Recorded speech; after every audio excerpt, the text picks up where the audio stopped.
வணக்கம். இன்றைய முக்கிய செய்திகள். பூர்வீக ஆதி திராவிடர்களுக்கு வழங்கப்படும் இடஒதுக்கீட்டு சலுகைகளை புலம்பெயர்ந்த ஆதி திராவிடர்களுக்கும் வழங்க புதுச்சேரி துணைநிலை ஆளுநரை சந்தித்து ரவிக்குமார் எம்பி மனு. புதுச்சேரி ராஜீவ்காந்தி கால்நடை மருத்துவ கல்வி மற்றும் ஆராய்ச்சி நிறுவனத்தின் 25வது பட்டமளிப்பு விழாவில் முதல்வர் ரங்கசாமி கலந்து கொண்டு 72 மாணவ மாணவிகளுக்கு பட்டங்கள் வழங்கி பாராட்டினார்.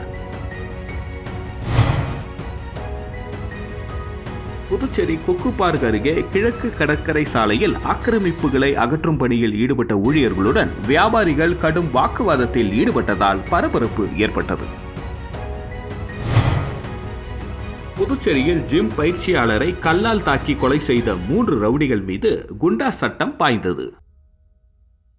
புதுச்சேரியில் பூர்வீக ஆதி திராவிடர்களுக்கு வழங்கப்படும் இடஒதுக்கீட்டு சலுகைகளை புலம்பெயர்ந்த ஆதி திராவிடர்களுக்கும் வழங்க வேண்டும் என்ற நீதிமன்ற உத்தரவை அமல்படுத்த வேண்டும் என விடுதலை சிறுத்தைகள் கட்சி எம்பி ரவிக்குமார் புதுச்சேரி துணைநிலை ஆளுநரை சந்தித்து கோரிக்கை மனு அளித்தார். விழுப்புரம் நாடாளுமன்ற உறுப்பினர் ரவிக்குமார் புதுச்சேரி துணைநிலை ஆளுநர் கைலாஷ்நாதனை இன்று ராஜ்நிவாசில் சந்தித்து மனு ஒன்றை அளித்தார். இதனையடுத்து ஆளுநர் மாளிகை வெளியே செய்தியாளர்களை சந்தித்த எம்பி ரவிக்குமார் புதுச்சேரியில் பல ஆண்டுகளாக புலம்பெயர்ந்த ஆதி திராவிடர்கள் பூர்வீக ஆதி திராவிடர்கள் என்ற பாகுபாடு இருப்பதால் கல்வி வேலைவாய்ப்பில் இடஒதுக்கீடு இல்லாமல் புலம்பெயர்ந்த ஆதி திராவிடர்கள் புறக்கணிக்கப்பட்டு வருகிறார்கள். எனவே பூர்வீக ஆதி திராவிடர்களுக்கு வழங்கப்படக்கூடிய அனைத்து இடஒதுக்கீட்டு சலுகைகளையும் புலம்பெயர்ந்த ஆதி திராவிடர்களுக்கும் வழங்க வேண்டும் என்ற உச்ச நீதிமன்ற தீர்ப்பு புதுச்சேரியில் நடைமுறைப்படுத்த வேண்டும். ஜிப்மரில் அண்டை மாவட்டத்தை சேர்ந்த நோயாளிகளுக்கு புற்றுநோய் உள்ளிட்ட உயர்வகை நோய்களுக்கு சிகிச்சை அளிக்க மறுக்கப்படுகிறது. அதனால் துணைநிலை ஆளுநர் தனது அதிகாரத்தை பயன்படுத்தி ஜிப்மருக்கு கூடுதல் நிதி பெற வேண்டும் என வலியுறுத்தி மனு அளித்ததாகவும் மனுவை பெற்றுக்கொண்ட துணைநிலை ஆளுநர் கைலாஷ்நாதன் உரிய நடவடிக்கை எடுப்பதாக உறுதியளித்ததாக ரவிக்குமார் எம்பி தெரிவித்தார். பிற்படுத்தப்பட்ட பிரிவினருக்கு என்ன நிலை இருக்கிறதோ அதையாவது பட்டியல் சமூக மக்களுக்கு வழங்க வேண்டும். அரசு வேலைவாய்ப்பை கூட அவர்கள் கேட்கவில்லை. கல்வியிலே அவர்களுக்கான இடஒதுக்கீட்டு உரிமையை உறுதி செய்ய வேண்டும் என்று பெற்றிருக்கின்றோம். நல்ல முடிவை ஆராய்ந்து எடுப்பதாக அவர் வாக்குறுதி அளித்திருக்கின்றார்.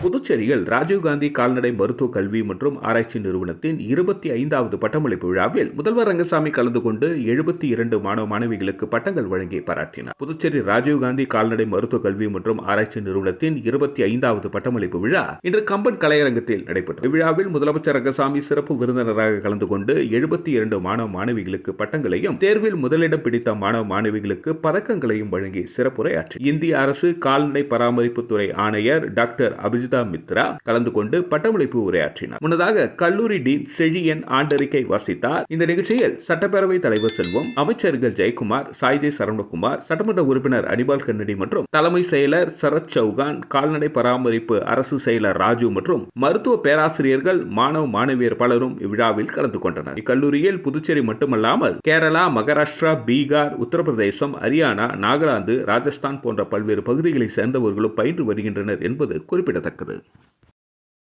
புதுச்சேரி கொக்கு பார்க் அருகே கிழக்கு கடற்கரை சாலையில் ஆக்கிரமிப்புகளை அகற்றும் பணியில் ஈடுபட்ட ஊழியர்களுடன் வியாபாரிகள் கடும் வாக்குவாதத்தில் ஈடுபட்டதால் பரபரப்பு ஏற்பட்டது. புதுச்சேரியில் சாலையோர ஆக்கிரமிப்புகளால் கடும் போக்குவரத்து நெரிசல் ஏற்படுவதாக வந்த புகாரை தொடர்ந்து நகர பகுதியில் உள்ள முக்கிய சாலைகளில் ஆக்கிரமிப்புகள் அகற்றப்பட்டு வருகின்றன. இந்த நிலையில் கொக்கு பார்க் அருகே கிழக்கு கடற்கரை சாலையில் உள்ள சாலையோர ஆக்கிரமிப்புகளை அகற்றும் பணி இன்று நடைபெற்றது. போலீசார் பாதுகாப்புடன் பொதுப்பணித்துறை, உழவர்கரை நகராட்சி அதிகாரிகள் முன்னிலையில் ஆக்கிரமிப்பு அகற்றும் பணியில் ஊழியர்கள் ஈடுபட்டனர். இதற்கு அங்கிருந்த வியாபாரிகள் ஒன்று கூடி எதிர்ப்பு தெரிவித்ததுடன் ஊழியர்களுடன் கடும் வாக்குவாதத்தில் ஈடுபட்டனர். இதனால் அப்பகுதியில் பதற்றமான சூழ்நிலை நிலவியது. இருப்பினும் போலீஸ் பாதுகாப்புடன் அதிகாரிகள் ஜேசிபி இயந்திரம் மூலம் சாலையோர ஆக்கிரமிப்புகளை அகற்றினர்.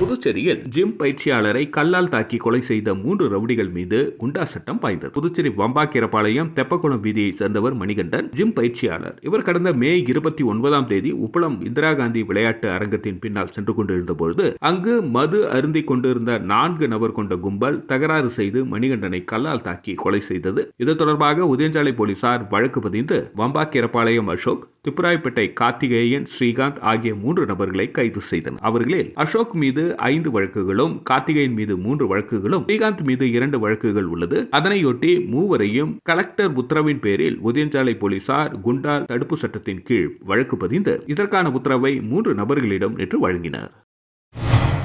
தமிழகத்தில் கலவரத்தை தூண்டும் வகையில் அரசியல் கட்சி தலைவர்களை தொடர்ந்து அவதூறாக பேசி வரும் அண்ணாமலையை குண்டர் தடுப்பு சட்டத்தின் கீழ் கைது செய்ய வேண்டும் என அதிமுக மாநில செயலாளர் அன்பழகன் தெரிவித்துள்ளார். அதிமுக பொதுச் செயலாளர் எடப்பாடியாரை அவதூறாக பேசிய தமிழக பாஜக தலைவர் அண்ணாமலையை கண்டித்து புதுச்சேரி அதிமுக சார்பில் கண்டன ஆர்ப்பாட்டம் உப்பளத்தில் உள்ள அதிமுக தலைமை அலுவலகம் முன்பு இன்று நடைபெற்றது. அதிமுக மாநில செயலாளர் அன்பழகன் தலைமையில் நடைபெற்ற இந்த ஆர்ப்பாட்டத்தில் 100க்கும் மேற்பட்ட அதிமுகவினர் கலந்து கொண்டு அண்ணாமலையின் உருவப்படத்தை கிழித்தும் செருப்பால் அடித்தும் தீயிட்டு கொளுத்தியும் கண்டன கோஷங்களை எழுப்பினர். தொடர்ந்து செய்தியாளர்களிடம் பேசிய அன்பழகன் தமிழகத்தில் கலவரத்தை தூண்டும் வகையில் அரசியல் கட்சி தலைவர்களை தொடர்ந்து அவதூறாக பேசி வரும் அண்ணாமலையை குண்டர் தடுப்பு சட்டத்தின் கீழ் கைது செய்ய வேண்டும் என்றும் மத்திய பாஜக அரசு அண்ணாமலையை தலைவர் பதவியில் இருந்து நீக்க வேண்டும் என கூறினார். மேலும் புதுச்சேரிக்கு அண்ணாமலை வந்தால் தக்க பதிலடி கொடுப்போம் என எச்சரிக்கை விடுத்தார். புதுச்சேரி மாநிலத்தினுடைய முன்னாள் துணைநிலை ஆளுநர் அவர்கள் தமிழிசை சகோதரி தமிழிசை அவர்களும் அண்ணாமலை பொது மேடையில் இப்படி பேசுவது தவறான ஒன்று என்கின்ற விதத்தை தன்னுடைய கட்சியினுடைய கருத்து சொல்லியிருக்கிறாங்க. ஒன்று பிஜேபியினுடைய மத்திய தலைமை அண்ணாமலை அவர்களை கண்டிக்க வேண்டும், அல்லது அண்ணாமலை அவர்களை தலைவர் பதவியிலிருந்து நீக்கம் செய்ய வேண்டும். ஏன்னா தொடர்ந்து தமிழ்நாட்டில் இதை போன்று தலைவர்களை பற்றி அவதூறாக பேசி தமிழகம் முழுவதும் சட்டம் ஒழுங்கு சீர்குலைவு ஏற்படுகின்ற விதத்தில் அண்ணாமலை தொடர்ந்து பேசி வருகின்ற இந்த ஒரு செயலுக்காக தமிழக அரசு அவரை குண்டர் தடுப்பு சட்டத்தில் உடனடியாக கைது செய்யணும். புதுவை அரசு துறைகளில் பணிபுரியும் குரூப் ஏ மற்றும் குரூப் பி பிரிவு அதிகாரிகள் மீதான புகார்கள் தொடர்பாக சம்பந்தப்பட்ட துறை அதிகாரிகள் அறிக்கை அனுப்ப வேண்டும் என அரசு சார்பு செயலர் கண்ணன் சுற்றறிக்கை அனுப்பியுள்ளார். புதுச்சேரியில் குரூப் ஏ மற்றும் குரூப் பி அதிகாரிகள் மீதான புகார்கள் தொடர்பாக விசாரணை நடைபெற்று வருகிறது. மேலும் சில அதிகாரிகள் மீது துறை ரீதியான விசாரணை நிறைவு பெற்றுள்ளன. அதன் அடிப்படையில் புதுவை மாநில துணைநிலை ஆளுநர் கைலாஷ்நாதன் அரசு அதிகாரிகள் மீதான புகார்கள் குறித்த விவரங்களை கேட்டுள்ளதாக கூறப்படுகிறது. புதுவை அரசு சார்பு செயலர் கண்ணன் அரசு துறைகளுக்கு அனுப்பியுள்ள சுற்றறிக்கையில் புதுவை அரசு துறைகளில் பணிபுரியும் குரூப் ஏ மற்றும் குரூப் பி பிரிவு அதிகாரிகள் மீதான ஒழுங்கு நடவடிக்கைகள் தொடர்பான வழக்குகளின் விவரத்தை ஆளுநருக்கு விரிவாக தெரிவிக்க தகவல்கள் தேவைப்படுகிறது. விவரங்களை வரும் 31ஆம் தேதிக்குள் மின்னஞ்சல்களுக்கு அனுப்ப வேண்டும். அதில் அதிகாரியின் பெயர், அவர் மீதான குற்றச்சாட்டு, பணியிடை நீக்கம் இருந்தால் அதன் விவரம், அது குறித்த தற்போதைய நிலை உள்ளிட்ட அனைத்து விவரங்களையும் குறிப்பிட வேண்டும் என குறிப்பிடப்பட்டுள்ளது. பங்கு சந்தையில் முதலீடு செய்தால் பணம் சம்பாதிக்கலாம் என 13.51 லட்சம் ரூபாய் மோசடி செய்த நபரை சைபர் கிரைம் போலீசார் தேடி வருகின்றனர். புதுச்சேரி நோனாங்குப்பம் பகுதியை சேர்ந்தவர் ராஜபாண்டியன். இவரை தொடர்பு கொண்ட நபர் பங்கு சந்தையில் முதலீடு செய்து அதிக லாபம் சம்பாதிக்கலாம் என ஆசை வார்த்தை கூறினார். அதை நம்பி படிப்படியாக பணத்தை முதலீடு செய்தார். அதற்கான லாபம் அவருக்கு கிடைத்து வந்தது. அந்த ஆசையில் அவர் மேலும் 13.51 லட்சம் ரூபாயை பங்கு சந்தையில் முதலீடு செய்தார். அதனைத் தொடர்ந்து முதலீடு செய்ததற்கான லாப பணம் வராததால் சந்தேகமடைந்த அவர் அந்த நபரை தொடர்பு கொண்ட பொழுது அவரிடமிருந்து எந்த பதிலும் கிடைக்காததால் மோசடி நபரிடம் ஏமாந்தது தெரியவந்தது. புகாரின் பேரில் சைபர் கிரைம் போலீசார் வழக்கு பதிந்து மர்ம நபரை தேடி வருகின்றனர். புதுச்சேரி மணவெளி தொகுதியில் மகாத்மா காந்தி தேசிய ஊரக வேலை உறுதி திட்டத்தின் கீழ் ரூபாய் 3.83 லட்சம் மதிப்பிலான பணிகளை சபாநாயகர் செல்வம் தொடங்கி வைத்தார். புதுச்சேரி அரசு வட்டார வளர்ச்சி அலுவலகம் மூலம் அரியாங்குப்பம் வட்டாரம் சார்பாக மணவெளி தொகுதிக்குட்பட்ட பூரணாங்குப்பம் பகுதியில் மகாத்மா காந்தி தேசிய ஊரக வேலை உறுதி திட்டத்தின் கீழ் ரூபாய் 3.83 லட்சம் மதிப்பில் பணிகளை தொகுதி சட்டமன்ற உறுப்பினரும் சட்டப்பேரவைத் தலைவருமான செல்வம் இன்று காலை தொடங்கி வைத்தார். அதன்படி பூரணாங்குப்பம் பகுதியில் விஜய மாநகர் நிலம் முதல் உப்பனாறு வரை உள்ள வாய்க்காலை தூர்வாரி ஆழப்படுத்துதல் மற்றும் முழியான் குளம் முதல் உப்பனாறு வரை உள்ள வாய்க்காலை தூர்வாரி ஆழப்படுத்துதல் ஆகிய பணிகளை சட்டப்பேரவைத் தலைவர் செல்வம் தொடங்கி வைத்தார். இந்த நிகழ்ச்சியில் வட்டார வளர்ச்சி அதிகாரி கார்த்திகேசன், உதவி பொறியாளர் ராமன், இளநிலை பொறியாளர் சிவஞானம், பணி ஆய்வாளர் கணேசன் மற்றும் அப்பகுதி முக்கிய பிரமுகர்கள் உட்பட்டோர் பலர் கலந்து கொண்டனர். புதுச்சேரியில் பாகூர் கொம்யூன் பஞ்சாயத்துக்குட்பட்ட கிராமங்களில் குடிநீர் வரி செலுத்தாத இணைப்புகளை துண்டித்த அதிகாரிகளுடன் பொதுமக்கள் கடும் வாக்குவாதத்தில் ஈடுபட்டனர். பாகூர் கொம்யூன் பஞ்சாயத்துக்குட்பட்ட கிராமங்களில் குடிநீர் வரி பாக்கி வைத்துள்ளவர்கள் வரி பாக்கியை செலுத்திட வேண்டும், இல்லையெனில் குடிநீர் இணைப்பு துண்டிக்கப்படும் என ஆணையர் ரமேஷ் எச்சரிக்கை விடுத்திருந்தார். இந்நிலையில் ஆணையர் ரமேஷ் உத்தரவின் பேரில் வருவாய் ஆய்வாளர் முகமது கபீர் தலைமையிலான ஊழியர்கள் வண்ணாங்குளம் கிராமத்தில் வரி பாக்கி வைத்தவர்களின் குடிநீர் இணைப்புகளை அதிரடியாக துண்டித்தனர். இதனால் ஆத்திரமடைந்த கிராம மக்கள், நாங்கள் தினக்கூலி வேலை செய்யும் அன்றாட காட்சிகள், தொழில் நிறுவனங்கள் வசம் பல லட்சம் ரூபாய் வரி பாக்கி இருக்கிறது, அவர்களிடம் இந்த அளவிற்கு கெடுபிடி காட்டவில்லை, எங்களை போன்ற அன்றாட காட்சிகளை கடுமையாக நடந்து கொள்கிறீர்கள், குடிநீர் வரியை செலுத்துகிறோம், கால அவகாசம் கேட்டும் அளிக்காமல் இணைப்புகளை துண்டிப்பது சரியா என கேட்டு அதிகாரிகளிடம் வாக்குவாதத்தில் ஈடுபட்டதால் அப்பகுதியில் பரபரப்பு ஏற்பட்டது.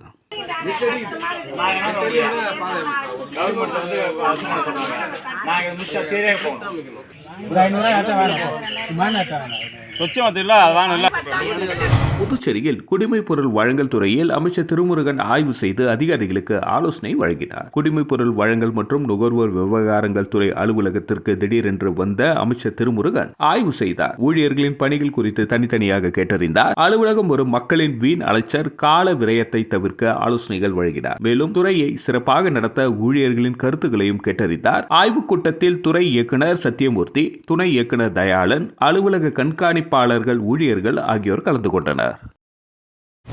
வில்லியனூர் தொகுதிக்குட்பட்ட இமாக்லேட் பள்ளி மாணவிகளுக்கு இலவச சைக்கிள் மற்றும் மழை அங்கியினை எதிர்க்கட்சித் தலைவர் சிவா வழங்கினார். வில்லியனூர் தொகுதிக்குட்பட்ட இமாக்லேட் உயர்நிலைப் பள்ளியில் பயிலும் மாணவிகளுக்கு இலவச ரெயின்கோட் மற்றும் சைக்கிள் வழங்கும் நிகழ்ச்சி பள்ளி வளாகத்தில் இன்று காலை நடைபெற்றது. இந்த நிகழ்ச்சியில் தொகுதி சட்டமன்ற உறுப்பினரும் சட்டமன்ற எதிர்க்கட்சித் தலைவருமான சிவா கலந்து கொண்டு மாணவிகளுக்கு அரசின் இலவச சைக்கிள் மற்றும் மழைக்கோட்டினை வழங்கினார். இதில் பள்ளி தலைமை ஆசிரியை ஆலிஸ் மேரி, ஆசிரியை ரீட்டா மற்றும் தொகுதி திமுக நிர்வாகிகள் உட்பட்டோர் பலர் கலந்து கொண்டனர். புதுச்சேரி பல்கலையில் PhDக்கு விண்ணப்பிக்க வரும் 7ஆம் தேதி வரை காலக்கெடு நீட்டிக்கப்பட்டுள்ளது. புதுச்சேரி பல்கலையில் PhD படிப்புகளுக்கு நுழைவுத் தேர்வு அடிப்படையில் மாணவர் சேர்க்கை நடைபெறுகிறது. மேலும் காஞ்சி மாமுனிவர் பட்ட மேற்படிப்பு மையம், vector control research centre, French ஆய்வு நிறுவனம், மதர் தெரேசா சுகாதார பட்ட மேற்படிப்பு மையம், காரைக்கால் ஜவஹர்லால் நேரு வேளாண் அறிவியல் நிலையம், மணக்குள விநாயகர் டெக்னாலஜி, ராஜீவ்காந்தி கால்நடை அறிவியல் நிலையம் உட்பட பல்வேறு நிறுவனங்களுக்கும் சேர்த்தே பல்கலைக்கழகம் PhD நுழைவுத் தேர்வினை நடத்தி வருகின்றது. படிப்பினை பகுதி நேரமாகவோ அல்லது முழு நேரமாகவோ தொடரலாம். இந்த ஆண்டிற்கான PhD படிப்பிற்கு விண்ணப்பிக்க நேற்றுடன் கடைசி நாள் என்ற நிலையில் அதனை வரும் 7ஆம் தேதி வரை இணையதளம் மூலம் விண்ணப்பிக்கலாம் என குறிப்பிடப்பட்டுள்ளது.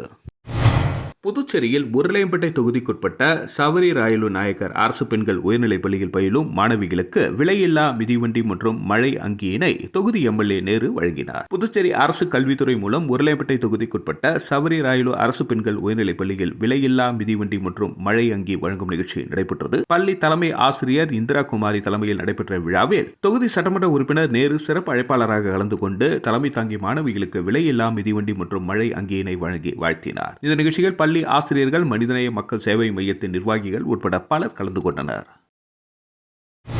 புதுச்சேரியில் ஒரு சில நாட்களில் வெள்ளை அரிசி ரேஷன் கடைகள் மூலம் வழங்கப்படும் என சபாநாயகர் செல்வம் தெரிவித்துள்ளார். அரியங்குப்பம் வட்டார வளர்ச்சி அலுவலகம் சார்பில் மணவெளி தொகுதி பஞ்சாயத்து அளவிலான மகளிர் கூட்டமைப்பு மற்றும் மகளிர் சுய உதவிக்குழு பிரதிநிதிகளுடன் திட்ட ஆலோசனை மற்றும் கலந்தாய்வு கூட்டம் நேற்று நடைபெற்றது. இக்கூட்டத்தில் சபாநாயகர் செல்வம் தலைமை தாங்கி பேசுகையில், மகளிர் சுய உதவிக்குழுவினர் பால் உற்பத்தியை பெருக்க 100 மாடுகள் வரை வளர்ப்பதற்கு அரசு ரூபாய் 1 கோடி வரை மானியம் வழங்குகிறது. இதனை பயன்படுத்தி முன்னேற வேண்டும். மகளிர் தொழில் துவங்க அனைத்து உதவிகளையும் அரசு செய்வதற்கு தயாராக உள்ளது. ஒரு சில நாட்களில் வெள்ளை அரிசி ரேஷன் கடைகள் மூலம் வழங்கப்படும் என்றார். இந்த நிகழ்ச்சியில் வட்டார வளர்ச்சி அதிகாரி கார்த்திகேயன், இணை வட்டார வளர்ச்சி அதிகாரி, அலுவலக ஊழியர்கள், சுய உதவி குழுக்களை சேர்ந்த 250க்கும் மேற்பட்ட பெண்கள் உள்ளிட்டோர் கலந்து கொண்டனர்.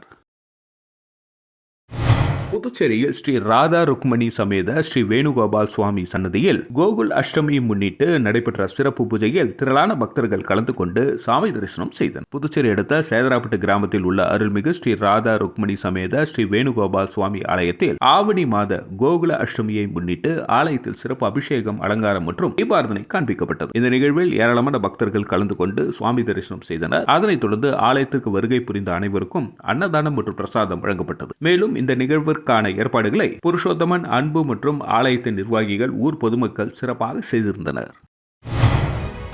வணக்கம். இன்றைய முக்கிய செய்திகள். பூர்வீக ஆதி திராவிடர்களுக்கு வழங்கப்படும் இடஒதுக்கீட்டு சலுகைகளை புலம்பெயர்ந்த ஆதி திராவிடர்களுக்கும் வழங்க புதுச்சேரி துணைநிலை ஆளுநரை சந்தித்து ரவிக்குமார் எம்பி மனு. புதுச்சேரி ராஜீவ்காந்தி கால்நடை மருத்துவ கல்வி மற்றும் ஆராய்ச்சி நிறுவனத்தின் 25வது பட்டமளிப்பு விழாவில் முதல்வர் ரங்கசாமி கலந்து கொண்டு 72 மாணவ மாணவிகளுக்கு பட்டங்கள் வழங்கி பாராட்டினார்.